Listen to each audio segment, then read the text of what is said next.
This is the Hidden Killers podcast with Tony Brueski. Featuring author, psychologist, and daily contributor, Shavaun Scott. Jodi Hildebrandt, who's the niece of Jodi, was on Nightline recently, and she gave her accounts of what life was like while she was under the care of her aunt, Jodi Hildebrandt, saying that she would lock me up in a room and make me write out my sins on paper, and that she also made her sleep outside in the snow, duct-taping her, not allowed to speak to anyone.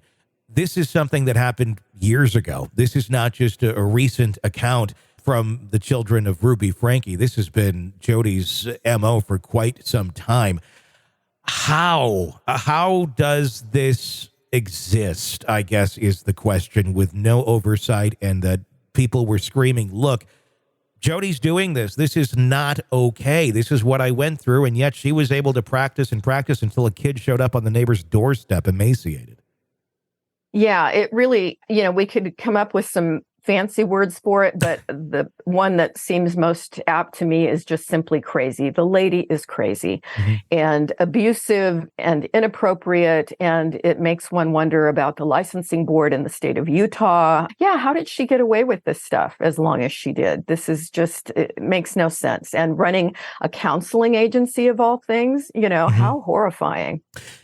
How much do you think it was that because LDS was behind them for so long, and even when LDS stopped officially recommending Jodi, there were still recommendations coming from others, simply because it was connected to a religion? I'm not trying to pick on LDS here specifically. I'm just saying anything like this, where you have a counseling service that is somewhat intermingled with a religions by nature. For many people who haven't had a horrible experience in them, although many have, it should be a positive thing. It should be a place of safety, and it is for many. Is that how these sort of things can be overlooked? Because once an accusation goes out there against somebody within that organization that maybe didn't happen to them personally, it's maybe easier to try and get behind the organization you love and cherish and you think is great, rather than take a more introspective look at the possible cracks that are in it.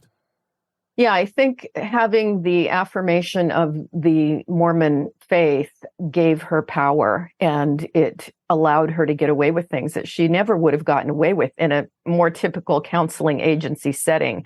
But apparently, her take on sexuality, which is very unusual, we can say, punitive, that fit with what people heard at church, and it just gave her license to get crazier and crazier over time.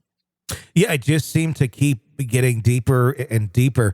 Kevin Franke is an interesting character, and with anyone we talk about, you try and put yourself in their shoes and try and go, okay, how did you interact here? What was going on? Why did you take the actions or not take the actions that you did? It's hard, quite frankly, looking at Kevin Franke, because I can't figure out what type of shoe he's wearing to try and identify any of it, because his actions seem very bizarre, saying that he hasn't had much contact with Ruby in a year, maybe 4 or 5 times.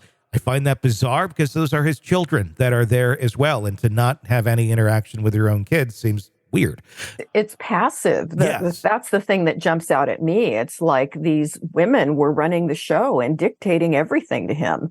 And yeah, the fact that you go along with this, it's the passivity is the really strange part.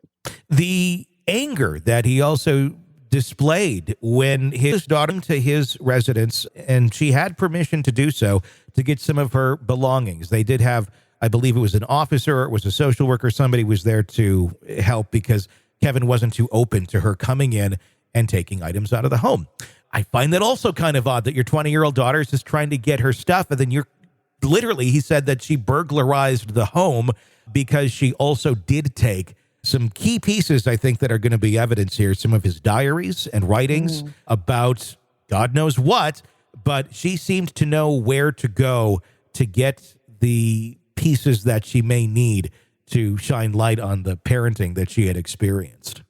Yeah, and as much as he will sort of take this position now. His attorney has taken the position that he is a victim also. This is an educated professional man, and I do personally, when I look at this, yes, Ruby is not right. Jodi is not right. And I don't think Kevin is quite right either. There's something wrong here.